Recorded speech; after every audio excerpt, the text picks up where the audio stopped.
இசைக்குயில் இ காளீஸ்வரி அவர்களுக்கு சிவலிங்கபுரம் மக்காளிகள் சார்பாக பொன்னாடை பற்றி கௌரவிக்கிறோம்.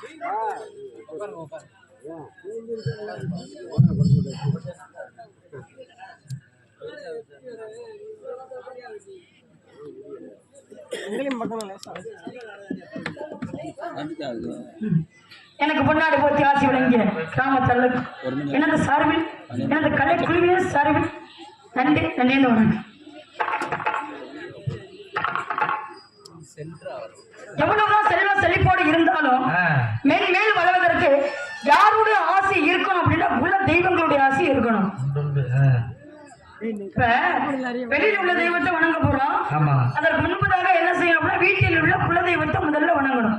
அதோட ஆசைகளை விட்டு பிறகு வெளியில உள்ள தெய்வத்தை வணங்கணும். இந்த இடத்துக்கு சிறப்பாக வரும்போது என்னுடைய குலதெய்வம் முருகப்பெருமான வணங்கணும். இந்த திருப்பரங்குன்றத்துல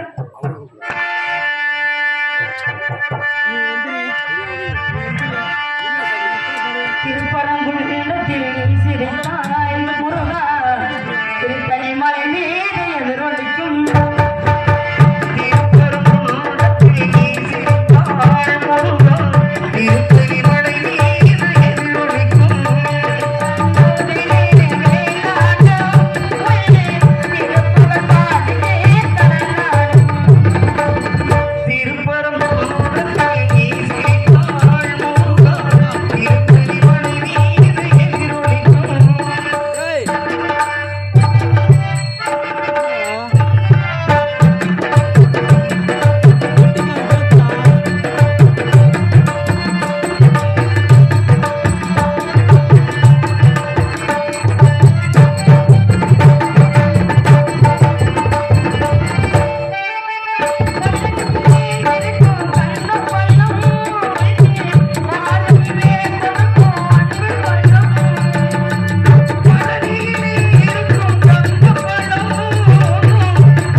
தாயே கருமாரி எங்கள் தாயே கருமா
முழுவதும் எதற்காக வந்திருக்கேன், என்ன காரணமா வந்திருக்கின்றத தெல்ல தெளிவான முறையில குழந்தை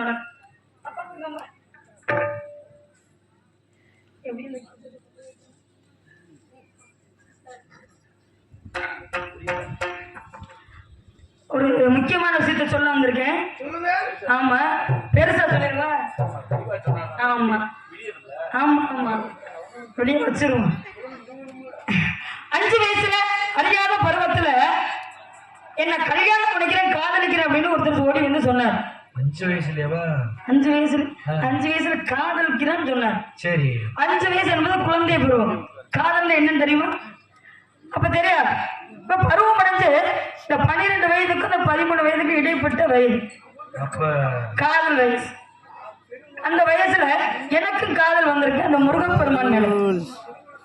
ஒரு விஷயத்தை கொடுங்க, சொல்லுங்க. ஆசை இருக்கலாம், பேராசை இருக்கலாமா? ஆசை இருக்கலாம், பேராசை இருக்கக்கூடாதுல்ல. என்னுடைய ஆசை பேராசை என்று வச்சுக்கிறீங்களேன். ஏன்னா கையெடுத்து வணங்கக்கூடிய கடவுளாக இருந்தாலும் நான் கல்யாணம் பண்ணணும் அப்படின்னு நினைக்கிறது பேராசை தானே. நீங்க ஆசைப்படலாங்க, அதான் பேராசை. என்ன அப்படி சொல்றீங்க? அப்புறம் என்ன சொல்றீங்க? சரி, இப்போதைக்கு நான் மானிட்டு தானே லூசா, அவர் மேல லூசா இருக்கிறோம். ஆமா, என்ன அனிதனமும் உண்ணாமல் உறங்காமல் அவரே பாடிக்கிட்டு இருக்க, அவரே பேசிக்கிட்டு இருக்கல, அவரே நினைச்சுக்கிட்டு இருக்கனால லூசா தானே தெரியணும். காதலுக்கு கண்ணுன்னு சொல்றாங்க. என்னுடைய காதலுக்கு கண்ணு காது மூக்கு எல்லாமே இருக்கு, மனசு மட்டும் அந்த மனுஷனுக்கு இல்லாம போயிருச்சு. அவருக்கு இல்லையா மனசு? ஆமா, இருந்திருந்தா 5 வயசுல பார்த்தமே இவ எப்படி இருக்கிறா அப்படின்ட்டு ஆவல ஓடி இருந்திருப்பாரு. அதனால வரல. ஒரே ஒரு வருத்தம், வருவாருங்க.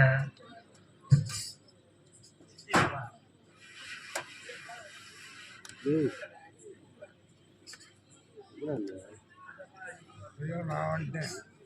நீங்க இருந்து போலீஸ்ல எங்கெல்லாம கவனிச்சீங்க. நீங்க உட்காந்து இருந்தீங்களா? அப்பயே வந்து அப்படினால சென்ட்ரலா பார்க்கும் பொழுது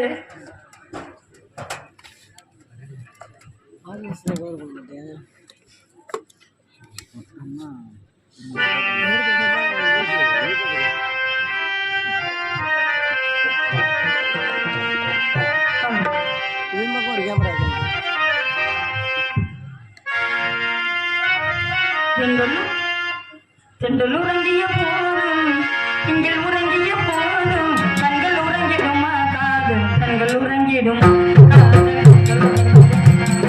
திங்கள் உறங்கிய போதும் திங்கள் உறங்கிய போதும் கண்கள் உறங்கிடுமா காதல் கண்கள் உறங்கிடுமா காதல் கண்கள் உறங்கிடுமா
படுத்துற பாடு. ஆ, இப்ப நான் அவரை நினைச்சு பாடின குழந்தை, சொல்லுங்க. நீங்க யாரை நினைச்சு பாடுனீங்களோ? நான் யாரையும் நினைக்கிறது இல்ல. யாருமே நினைக்கிறது காதலிச்சதாங்க முதல்ல வாழ்க்கை சிறப்பா இருக்கும். ஆமா. ஏங்க அப்படி சொல்றீங்க? இந்த வயசுல என்னால காதல் பண்ண முடியாது. அப்படி இல்லைங்க, 60லயும் காதல் வரும், 150லயும் காதல் வரும். காதலுக்கு அழிவே கிடையாது. காதல் எந்த வயசுல காதல் வரத்தான் செய்யும். ஆமா, அதுலயும் கிடையாது. 60க்கு மேல வரக்கூடிய முதல் அனுபவ காதல். அந்த காதல் உண்மையிலே வந்து சிறப்பான காதல் தான். இப்ப இருந்தாலும் இந்த இடத்துக்கு எதுக்காக வந்திருக்கேன்? காவலுக்கு வந்திருக்கு அப்படின்னு சொல்றாங்க. எல்லாம் சொல்றது நானும் சொல்றேன். அம்மா காவலுக்கு தானே வந்திருக்கீங்க? அதெல்லாம் கிடையாதுங்க, நான் உண்மையை மட்டும் தான் சொல்றேன். சொல்லுங்க. எங்க அப்பா காவலுக்கு தான் போச்சிருக்கோம் எல்லாரும் சொல்லுவாங்க. அது பொய்யான விஷயம். அப்புறம் காதலுக்கு காவலுக்கு போய் காதலிச்சுட்டு சொல்லியிருக்காரு. ஆமா, காவலுக்கு போற மாதிரி போய் காதலிச்சுட்டு ஆமா. வரோம். யார? அந்த முருகப்பெருமானத்தை. ஏன்னா பெத்தவங்க சம்மதத்தோட, அண்ணன் தம்பியமார்கள் சம்மதத்தோட காதலிப்பாங்களா யாராவது? வீட்டுக்கு தெரியாம மறைமுகமா காதலிப்பாங்க. ஆனா வீட்டுல தெரிஞ்சு எல்லாத்துக்கும் தெரிஞ்சு அனுமதியோட நான் காதலிக்கிறேன் அப்படின்னா எவ்வளவு சிறப்பா இருக்கு.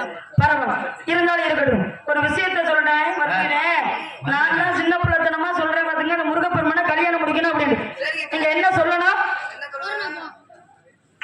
வேண்டாம், அவர் ஏற்கனவே கடுமையா ஆயிடுச்சு, 2வது தடவை வாக்கப்படக்கூடாது புத்திமதிகளை நீங்க எல்லாம் சொல்லணுமா இல்லையா?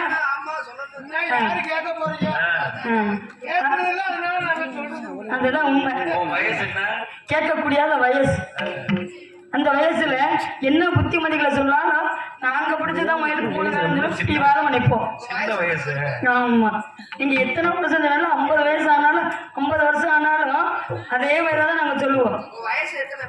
எனக்கு வந்து 12 வயது ஆகுது, இன்னும் முடியல. ஆமா, 12 வயசு 6 மாசம். நீங்க என்ன அப்படி சொல்றீங்க? அப்படியா?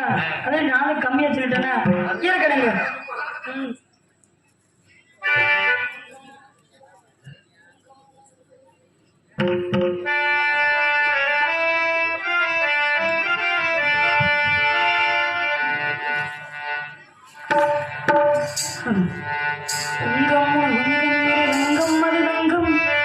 சங்கம் தமிழ் சங்கம் பூங்குயில் பண்பாடுது, உன்னை கண்டு பூமியில் என்றாடுது.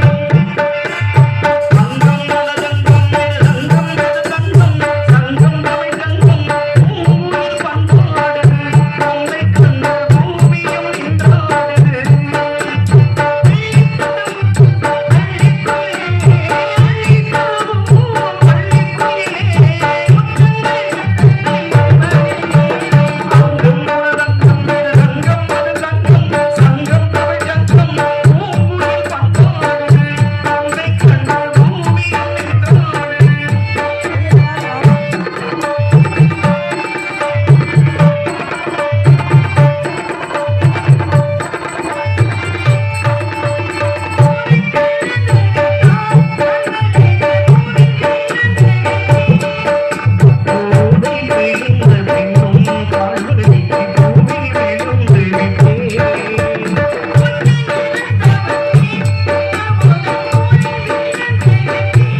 எல்லாருமே மறந்துட்டாங்க.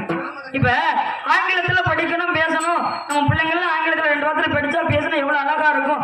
எல்லாத்துக்குமே ஆசை உண்டு, அப்பா அம்மா எல்லாத்துக்கும் ஆசை இருக்கும். இருந்தாலும் தமிழை மறந்துடக்கூடாது இல்லையா? ஒரு சின்ன உதாரணமா, ஒரு சின்ன குழந்தை 1வது படிச்சுக்கிட்டு இருக்க ஒரு சின்ன பையன், அதாவது வீட்டுல கூப்பிட்டு படிக்கக்கூடிய பாடம் தான் வீட்டு பாடம், வீட்டுல எழுதிட்டு வரணும், படிச்சுட்டு வரணும். அந்த வீட்டுல படிக்கக்கூடிய பாடத்தை அவன் எழுதாமையும் படிக்காம தினமும் வந்துகிட்டே இருந்திருக்கான். ஒரு நாள் தேவையில் இந்த வாத்தியார் கோவப்பட்டு இந்த பையனை கூப்பிடுறாரு, ஏப்பா இங்க வா, என்ன தினமும் வீட்டு பாடம் கொடுக்குறா, எல்லா பிள்ளைகளும் பயத்தோட எழுதிட்டு வருது, படிச்சுட்டு வருது, நீ படிக்காம எழுதாமையும் வர்றே, என்ன விஷயம் அப்படின்னு கேட்டான். நான் தூங்கிட்டேன் சார் அப்படின்னு வாத்தியார்ட்டே சொல்லியிருக்கேன். சரி உங்க வீட்டுல பெரியவங்க யாருமே கிடையாதா அப்படின்னு கேட்டார். யாருமே இல்ல சார் சொல்லுவா. அவருக்கு ஒரு அனுதாபம் வந்துருச்சு. பக்கத்துல கூப்பிட்டு, அப்ப உங்க கூட யாருமே இல்லைன்னு சொல்ற, உங்க கூட இருக்கிறது யார், துணைக்கு இருக்காங்களா யாரு? உங்க அம்மா இருக்காங்களா? இல்ல சார். உங்க அப்பா இருக்காங்களா? இல்ல சார். அப்ப யார் உங்க கூட இருக்கிறது அப்படின்னு கேட்டதுக்கு, எங்க மம்மியும் டாடியும் தான் இருக்காங்க அப்படின்னாங்க. Mummy daddy? ஆமா, இந்த மம்மி டாடி என்பது ஆங்கில மொழி, அம்மா அப்படின்றது தாய்மொழி. இந்த தமிழ் மொழி அழிஞ்சு, தாய்மொழி அழிஞ்சு ஆங்கில மொழி மம்மி டாடின்ற அளவுக்கு வந்திருக்கு.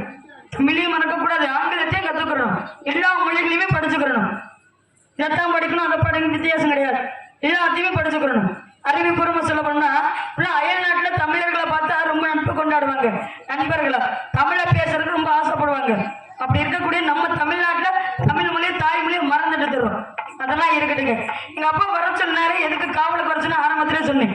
எனக்கு ஒரு வருத்தம், என்னதான் இருந்தாலும் பெற்ற பிள்ளையா இருந்தா காட்டுக்கு காவலுக்கு போக சொல்லுவீங்களா அப்படின்னு கேட்டேன். அவர் உடனே சொன்னாரு, அதெல்லாம் இல்லம்மா, 7 ஆண் குழந்தைகள் இருந்தும் ஒரு பொம்பளை பிள்ளை இல்ல அப்படின்னு முருகப்பெருமான்கிட்ட வேண்டிக்கிட்டேன். அதனால 2 இடத்த பிள்ளைனால உனக்கு காவலுக்கு அனுப்பி வைக்கணும் அப்படின்னு வேண்டிக்கிட்டோமா அப்படின்னு சொன்னார். இதுக்கு என்னப்பா காரணம், நான் தான் போகணுமான்னு கேட்டேன். இது குல வழக்கமா நேர்த்தி கடனா அப்படின்னு கேட்டேன். குல வழக்கம்தாமா, ஏன்னா ஆண்கள் உழுத பயிரிடுவது பருவம் அடைந்த பெண்கள் திணைக்காவல் செய்வது குல வழக்கம் அப்படின்றாரு. சரி, இதற்கு முன்பதாக யாரு போனா அப்படின்னா எங்க அத்தை போனாங்க அப்படின்னு. இது வாழையடி வாழையாக தொண்டு நடக்கிற விஷயம். அப்ப நான் தான் காவலுக்கு போகணும். யாரெல்லாம் வராங்க, துணைக்கு யார் வர்றாங்க அப்படின்னு கேட்டா அண்ணன் தோழிமார்கள் வர்றாங்க அப்படின்னு சொன்னாங்க. சரி பரவாயில்ல, துணைக்கு வரணும், எனக்கு வரக்கூடாது, அறிந்து மறியாமல் தெரிந்தும் தெரியாமல் தோழிகளோட அண்ணன் கேட்டு தெரிஞ்சுக்கிறணும் அப்படின்னா இதுல தூங்க ஏன்னா